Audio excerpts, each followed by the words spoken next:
Баршаңызға сәлем достар, менің арнама қош келдіңіздер. Бүгін сіздерге дәмі тіл үйретін, жасалу оңай, ең керемет жаздық салаттың рецептісін ұсынамын. Менімен бірге болыңыздар. Алдымен қажетті заттарымызды жуып тазалап аламыз. Қиярдың ортасынан бөліп турайтын боламыз.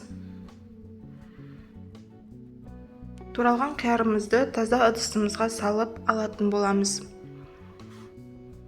Помидорымызды бірдей көлемінде туруға тырысамыз, яғни қиярдың пішінімен бірдей, өте қатты қалың да емес, жұқа да емес, орташа көлемде турасаңыздар жеткілікті.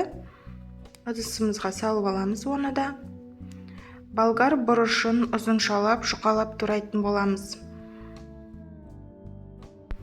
Бұл салаттың жасалуы өте оңай және кез келген тағаммен қолдануға болады, және күнделікті тұтынсаңыздар да жалықпайтын керемет салат жасап көруге кеңес беремін.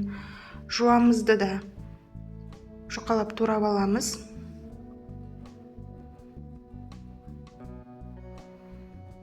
Сәбізді үккіштен өткізіп аламыз, яғни морковчаға арналған теркадан өткізіп салатымызға қосамыз. Укроп қалауыңыз бойынша көк шөптерден қоса беруіңізге болады. Менде укроп болғандықтан укропты қосатын боламын.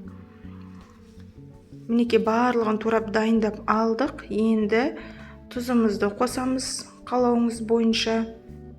Жарты шай қасық көлемінде қосып жатырмын, және қара бұрыш. Бұл жерде сәбізіміз бетінде тұрғандықтан қолымызбен араластыруға тура келеді. Себебі сәбізді кішкене жұмсарту үшін езіп аламыз, тұз, бұрыш қосып. Содан кейін қалған помидорымыз бар, қиярымыз бар, жақсылап араластырамыз. Өте қатты езіп жібермеңіздер, ол жағын жақсылап араластырып холодильникке жарты сағатқа қойып алсаңыздар болады.